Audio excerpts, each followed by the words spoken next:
How's it going, my lovely Death Disciples? I am the Shattered Reaper, and today we are going to be playing some more dating-starred visual novel, where last we left off, we had been able to finally get the chance to confess our truest feelings to the beloved Sans. But, unfortunately, it was rejected. But I'm perfectly fine. I'm perfectly fine. I mean, these things just, they happen. They happen. It's just an everyday thing in life. It just doesn't make it just doesn't make it easier. Anyway, so then Flowey decided to try and take opportunity of my absolutely destroyed and tormented feelings to be all like, hey, maybe you could go ahead and kill him, to which I bitch slapped the little fuck and be like, no, I'm not that desperate. Though technically I am, but shut up!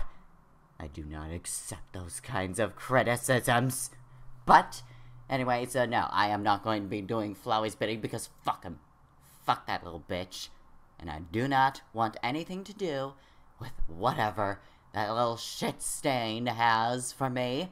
So no, I'm not doing what he wants because screw the little turd. Anyway, so we had to reset a little bit, do a little bit of time magic, and perhaps maybe he may have forgotten what happened at all. Not for any particular reason, just he might have forgotten. His mind might have wiped a little bit. Couldn't possibly remember me just admitting my feelings just like that, and then wondering, hey, wait a minute, didn't I do this before? What is happening? You couldn't possibly be wondering about any of that. Right? I don't think so. Anyway, so we're starting over, and we're just going to be seeing how things go this time. You finally wake up after being unconscious for who knows how long. The room is calm, save for the rustling of the flowers beneath you as you sit up. You sit still, taking in your surroundings. Wait. The rustling of the flowers. Though you're sitting still, the rustling of the flowers continues. The flowers shake until one flower in particular turns to you with a smile. Howdy! I'm Flowey. Flowey the flower. But you already knew that, right? Flowey giggles. Yes, I did. So, what do you think? That power's something else, isn't it? You better take your chances this time. Oh, don't feel so special. You aren't the first one determined enough to have the power to reset. And you certainly won't be the last. Well, have fun. By the way, nice weapon you got there. Maybe you could try reaching that level of love of 10. Yeah, no, that ain't happening. I ain't doing your bidding. Flowey disappears into the leaves and flower petals. As you stand up, you notice something in your hand, and your fingers gently grasp around whatever it is. Cautiously, you touch along the object, and the metal blade cues you in right away. It's a knife. You examine it, curious as to how you got this in the first place. But a lingering presence behind you catches your soul's attention. It pulses once, a tingle radiating from your chest to your fingertips. A voice addresses you with a single word, and you have no idea what was said. The sudden fluttering of your soul is too distracting. Either way, it doesn't matter. You know exactly who's behind you. In one fluid motion, you turn around to meet him. The voice continues to speak. Don't you know how to agree? I can explain. Sans flinches, his eyes lights, shrinking for a split second. Hey there, buddy. Careful where you point that thing. As much as I'd like to say it's knife to meet you. How about you drop your weapon and, well, my job will be a lot easier. I can explain. I did not have this the first time. It was a stick. But it wasn't the hard kind, although technically it is. Wait, this whole conversation is going completely wrong. Completely ignore everything that I just said. The point of the matter is, I did not have a knife in my hands in the first place. I have no idea how this got here. I am dropping the knife. I am surrendering myself. Completely. Do whatever you want with me. I will not resist. You drop the knife. The clattering of the blade echoes as it falls to the cold stone ground. And to make completely certain that you mean business, you stomp on the knife until it crumbles into a bunch of tiny pieces. Yes, I can do that. Do not question the logic behind it. I am not of logic, okay? I mean, I'd like to speak of logic, but at the same time, don't question the logic. And Sans' shoulders slump to his sides. There you go. Now you won't have to carry that everywhere. Feeling lighter already? I'm Sans. Sans the skeleton. Okay, so he doesn't quite know. Or does he? Perhaps he does know, but he's tricking me. Or perhaps maybe he doesn't actually know, but he could be tricking me into thinking that he does know, while also tricking me into thinking that he doesn't know. Or maybe he's tricking me in the fact that he does know, but it's also tricking me to thinking that he doesn't know, while also tricking me to thinking and wondering if he does know, when in fact he doesn't quite know. The mystery continues on. So you're a human, right? Wow. I haven't seen a human down here since, well, since the last human that fell down here. You wouldn't happen to know that you're human, would you? Actually, don't answer that. It was kind of a weird question. It's not like every human that falls into the underground knows each other, right? Anyway, I pass by here every day to check if any humans have fallen. Don't worry, kiddo. I'm not gonna capture you or anything. I'm just gonna take you to see a friend of mine. I'm sure she'd love to see another human. She used to check the ruins for humans herself. Lately, though, she's been pretty busy. So I've been helping her out, leading humans through the ruins. Huh, an expression on your face. Are you bored? Or maybe you're just tired. I was gonna show you part of the ruins, but maybe I should take you straight to New Home so you can rest. I don't blame you. Falling is exhausting, huh, kiddo? Come on, we'll be there before you know it. After all, I know a shortcut. You know, since you're tired and all, maybe you should hold on to me.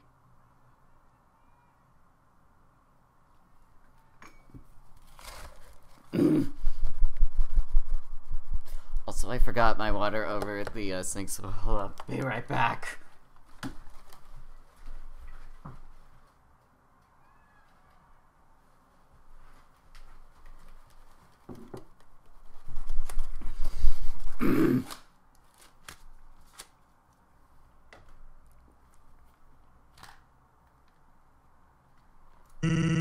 Shortcuts can be pretty disorienting the first time around. What do you say? Sans holds out a hand out to you. Yes, that is exactly how I would do it, and I would do it with the exact tsundere expression of blushingness. Just because why not? With a hesitant hand, you reach for his. You can feel sparks prickling the tips of your fingers, until finally you place your hand on his. Oh, wait a minute, I realize what's going on. Wait a minute. The moment your hands touch, you feel your soul pulse. When you bring yourself back to the moment, you notice Sans' thumb clamp down on your hand. His eyelids can only stare at the point where his hand meets yours. This isn't a prank. What is going on here? You wonder if his soul felt something too.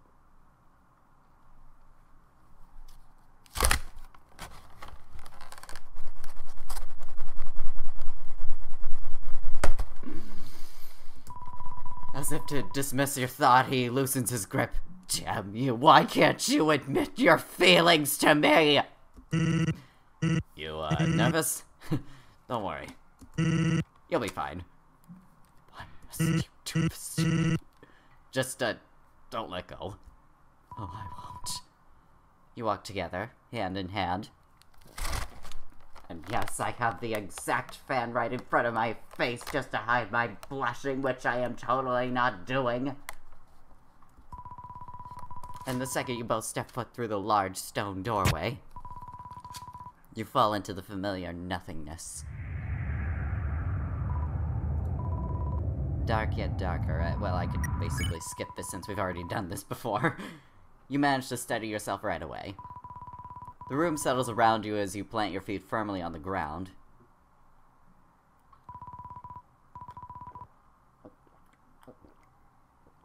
I have to wonder exactly how much programming had to go with this visual novel to make it very similar to Undertale, where it's just kind of like Toby Fox, where based on how you play something, or if you've already played the game a little bit to a certain particular ending and you reset it, that it would be programmed to work in this particular way. I have to say, props to you, Derpy Chocho. Just props for your hard work. It had to have taken a lot of effort to do this, and it's just amazing.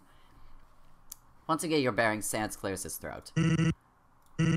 I'm surprised you're not even a little disoriented. Oh, wow, that shortcut, oh, wow, that really took a lot out of me. I feel so dizzy. Maybe I could just use I could definitely use a little bit of help, getting around places. Right. Am I convincing enough yet?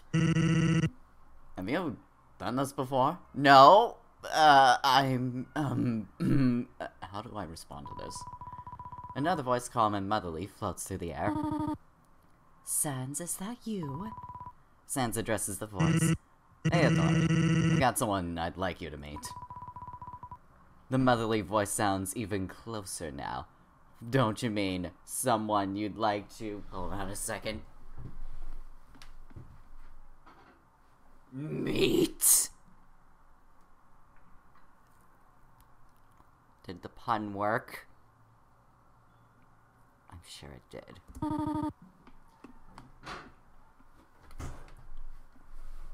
Oh, is that so?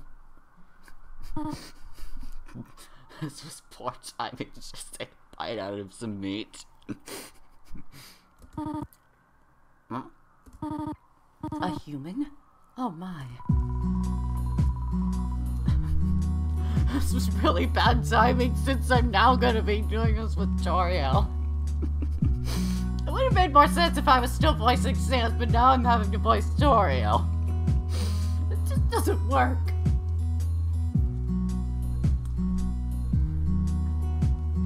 Okay. Almost. There we go. She flocks to your side and you feel her very presence towering over you. Well, why, hello, my child. Though I suppose you seem to be much older than a human child, are you not? Still, I can't help but use the term of endearment. I hope that is all right. Sans speaks up. I found the human in the beginning of the ruins. Toriel's arms, fuzzy and warm, wrap around you in a protective hug. Oh, you poor innocent one. Do not be afraid. You are safe here. She lets go of you and you finally take note of the cozy home you're in. The smell of buttery pie crust wafts through the air, lingering on your nose. But before you could get lost in the scent, the lady coaxes you out of your trance by gently squeezing your hands. My name is Toriel, and I am the caretaker of New Home. Sans butts in. She's also the queen. Toriel shushes Sans, waving the title away. We could probably skip all the familiar stuff. Toriel's smile grows thin and she retracts her hands. Oh wait, what was said earlier? She hovers her hands over you, hesitant, almost as if you're made of glass.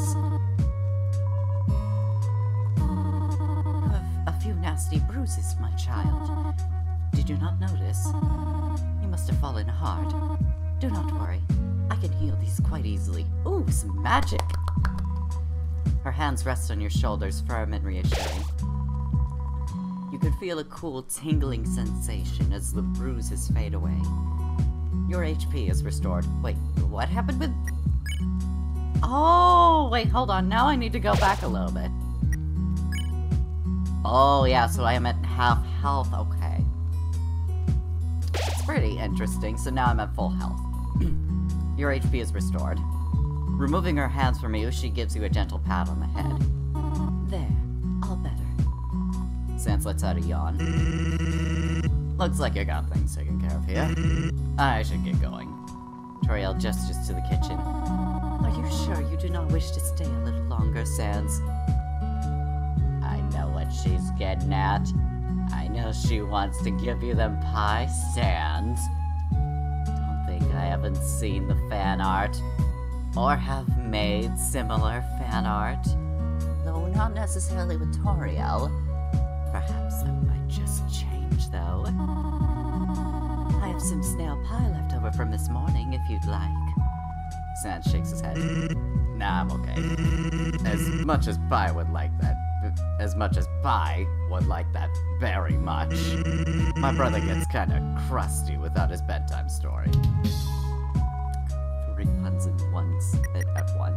Toriel bursts into laughter. Kiddo, you're really spacing out there. How do you know? I kind of reacted in no way anyway. As far as I could tell. My puns can't be that bare bones, can they? It's probably been a long day. Perhaps we should all get some rest. Can't argue with that. Thank you for looking after the human, Sans. Sans takes a few steps towards the door, just skipping over the familiar dialogue. And your soul pounds a little harder with each step he takes. Wasn't he going to say goodnight to you, too? How dare you not say goodnight to me,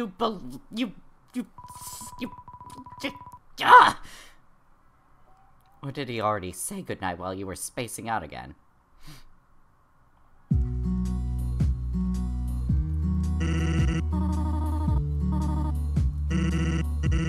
So I think, Tori. Night. He didn't! Oh, oops. Did not mean for that. Or did he already say goodnight while you were spacing out again? But he didn't. I made sure of it! I was wondering if it was going to be a thing of like, hey, you skipped the dialogue you were familiar with. So, oh, is that what it meant by spacing out, though? The pounding recedes into the background as Sans stops to look back at you. And you feel something flicker in your soul, if only for a millisecond. Take care of yourself, kid. Still waiting for that good night! Someone really cares about you. You say that, and then you also rejected my feelings. Are you trying to double me? Are you trying to double-cross my feelings, Sans? And Sans takes his leave. Toriel squeezes your hand affectionately. Well, my child, tomorrow I will be at the ruins on royal business. You're free to explore the underground on your own. I apologize I cannot be with you on your first day here. But worry not, the monsters will not harm you. I'm sure that you will get along just fine with everyone. Perhaps you will become good friends with some of them. For now, however, you should get some rest. It's been a long day, has it not? Come, I will show you to your room. Toriel takes her hand and leads you down a hallway. You can smell the scent of flowers permeating the air. Oh no, I misspent. Was the story too childish? Or perhaps you've already heard this one. Oh no! My skipping the familiar dialogue is just making me feel bad because they're noticing. Oh, what am I doing? Okay, I really need to stop. It is official. I am not skipping over any more familiar dialogue. I'm going through it so that I do not make Toriel sad. I can't. Just can't. I'm not sure if these books still exist on the surface anymore, though it is possible. Oh, here I am worrying I might have bored you. You're probably just dozing off. I know you're probably too old to listen to bedtime stories, but I thought it would help you feel more at home.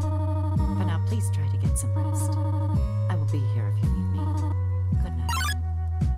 Good night, Mom. Did you just call me Mom? Call me whatever you like. After you finish the hot chocolate, Toriel takes the empty mug from you. Standing up, she places a storybook on the shelf. Then she picks up the clothes you left at the foot of the bed. Sweet dreams, my child. The lights linger a little longer. but with a flip of a switch, they're out. And the closing to the door signals Toriel's leave. A wave of exhaustion waves over you, and you finally allow sleep to claim you.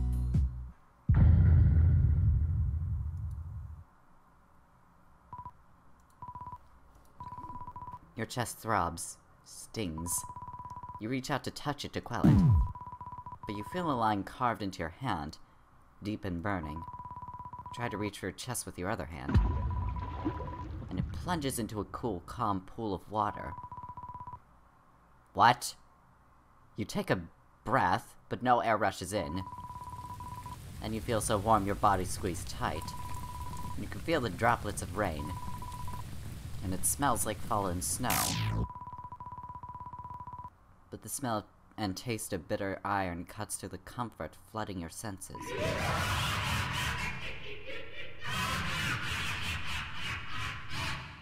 Nani.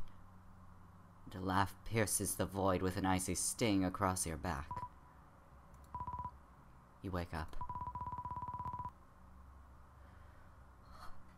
You feel the world slip out from under you, only to reconnect seconds later. You've taken the blanket with you on your trip to the floor. It's the middle of the night. At least it feels like it's the middle of the night. It's hard to tell. Nothing seems out of the ordinary. But then the aroma of butterscotch and cinnamon awakens your senses. My child?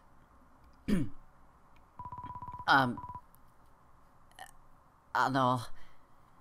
You realize that Toriel is also in the room. She sets something down on the bookshelf and makes her way over to you. My child, are you alright? You have an affinity for falling, do you not? Well, maybe. She kneels by you, scooping you into her arms. Did you have a nightmare? Or did I wake you? I'm sorry if that is the case. She lets go and moves to sit on the edge of the bed. You follow her, your legs dangling over the side. My child, I worry about you. You've spaced out quite a bit since you've arrived. And now it seems your dreams cause you to launch yourself from your bed. She cups your face with her hand, her fur warming your cheeks. Then she returns her head to her lap. Is there anything you wish to speak about? What? I don't recall killing anyone in that dream. In fact, I remember getting stabbed. I remember my back getting sliced open.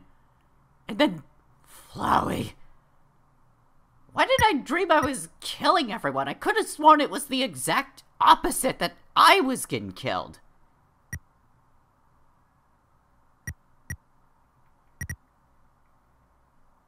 Sans. Before you could stop yourself, his name leaves you in a sigh. That's all you can manage to say.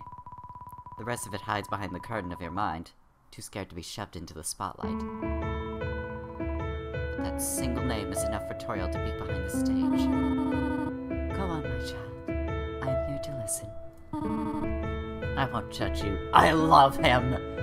But then again, you probably also love him too. Shit! You fold your hands in your lap, your thumbs fidgeting. Ano, 私は僕は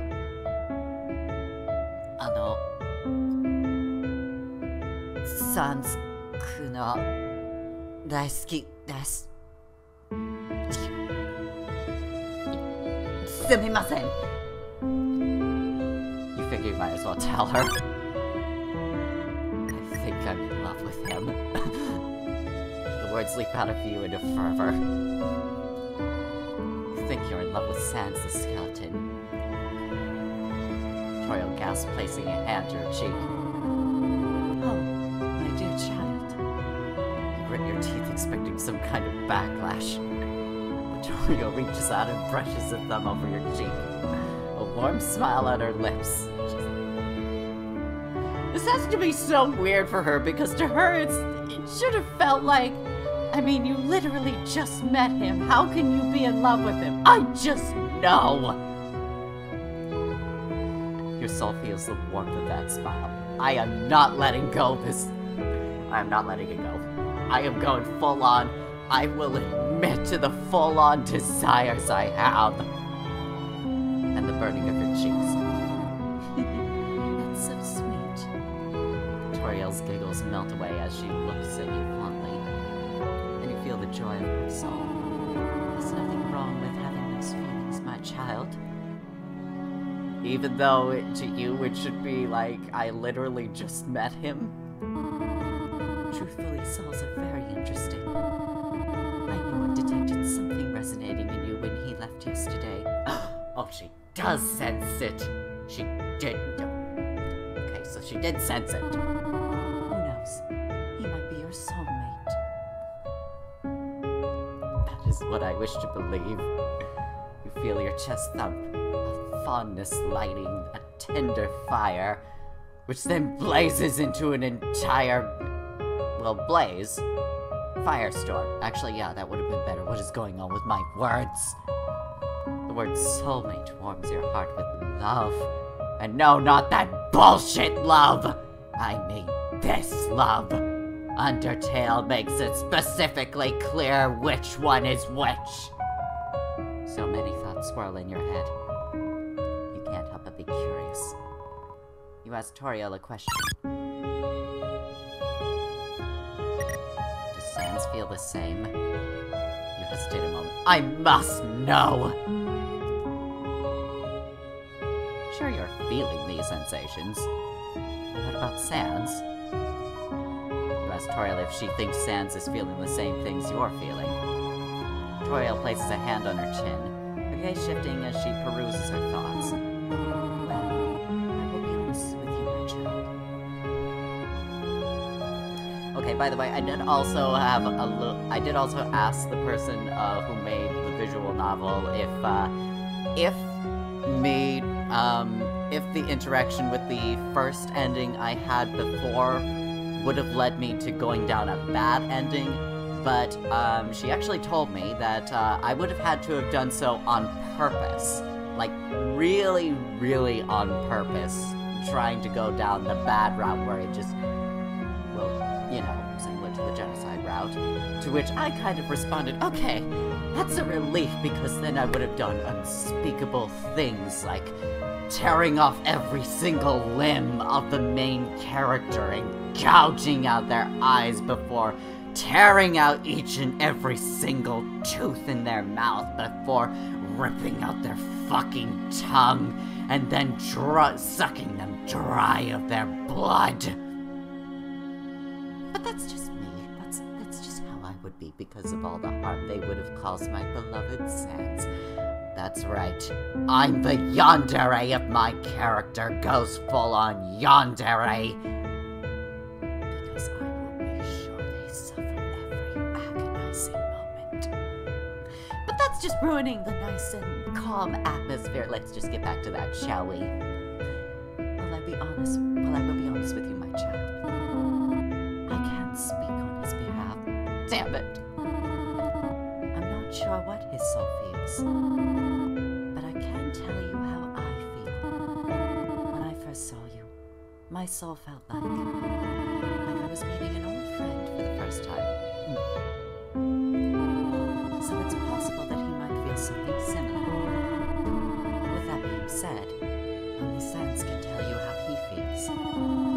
But don't be afraid to let him know how you feel. Also, you never know. It could very well be the spark you both need. You ask Toriel another question. This feeling in my soul. You ask Toriel about the feeling in your soul. It hasn't even been a day, or so you think. But around Sans, you can feel your soul spark, and the sensation runs up your spine, into your fingers, until your breath catches in your throat and Toriel's voice, a lull during a distant thunderstorm, calms your soul. It's like you feel a gravitational pull towards him, yes? Yes, like, basically think of it as cute chibi drawing. Sans is right here, and I'm right here, and then I just whoosh right to him, just attached like magnets, and it's like it basically like that, yes. As if to answer her question, you feel your soul fall forward. Clutch your hand to your chest and give her a small nod. My child, I know this can be intimidating or confusing, especially for a human not used to how souls work in the underground. All those sensations running through the culmination of your being. It can mean any number of things. It might be the feeling of being around a soul that's special to you. It might be the feeling of wanting to interact with that soul. It might even be the feeling that you've crossed paths with that soul before. In another lifetime, as some might say. You ask Toriel another question. What's a soulmate? You ask Toriel what a soulmate is. She softly smiles at you, placing a hand on your chest. I'll be honest, my child. It's a little difficult to explain. Regardless, I will do my best. I mean, it's basically 2 people love each other, right? Or maybe 3 people love each other. Or 4. The numbers can never end in a number of possibilities. Something like that, right? A soulmate is a special someone that you feel a deep connection with. Mind you, this can be either romantic or platonic. I understand the idea makes it sound picture perfect. Like you'll run into each other's arms the moment you find one another. Truthfully, it is nothing like that. At first you might get a feeling, a flicker, a pulse. It's something that makes you stop and catch your breath. It's something that makes you glance back after you've walked away. At that point, you're both not sure. But sometimes that little spark is how it all starts. And if you pay close attention, you just might feel your souls trying to sink in time with each other. She hugs you tighter, her hand rubbing the back of your head as she pulls you even closer to her. I'll always be here for you if you need me. Without a second thought, you wrap your arms around her.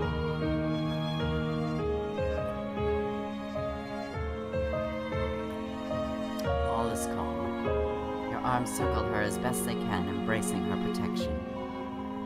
The word Mom escapes you and exhales into the hug. You feel Toriel's arms clutch you even tighter, shielding you from the terrible things of the world. Like my dad and his stepwife that forever traumatized me.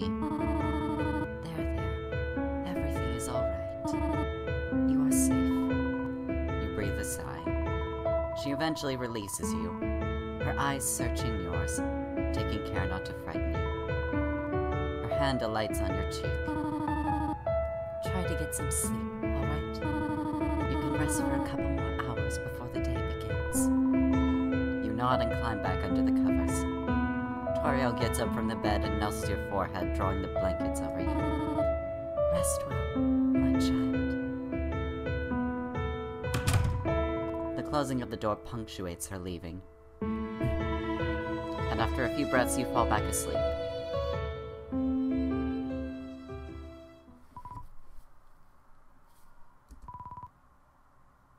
I think I'm gonna go ahead and end the video here, because it is about 30 minutes, and it is the perfect time to end the video on a very nice, happy little note. So I hope you all enjoyed this video. Give that like button a stab if you did. Subscribe if you want more death in your life. Be sure the bell is tolling for thee. Until next time, rest in peace. I apologize for my hand gestures mixing up when I do what for when I say something, you know what I mean. Anyway, bye!